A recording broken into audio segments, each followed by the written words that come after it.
अब मैं हम पेश करने के लिए रोशनी परवीन को दावत देती हूँ कि वो आए और हम पेश करें।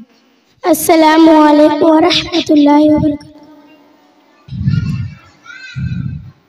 ज़मीनों आसमानों में खुदा का नूर है गालिब, चमकते चांद तारों में खुदा का नूर है गालिब।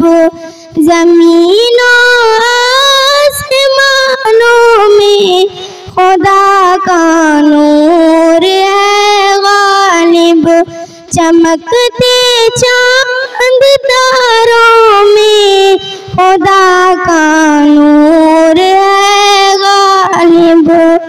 कहीं पे फूल खिलते, कहीं मुरझाने लगते, कहीं पे फूल खिलते, कहीं मुरझाने लगते।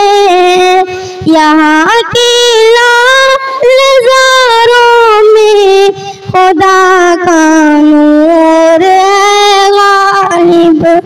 ज़मीनों आसमानों में खुदा का नूर है गालिब।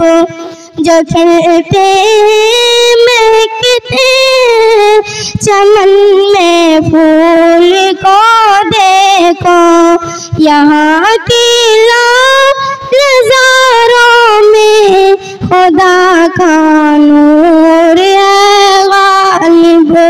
ज़मीनों आसमानों में खुदा का नूर है गालिब, चमकते चांद तारों में खुदा का नूर है गालिब। अस्सलाम।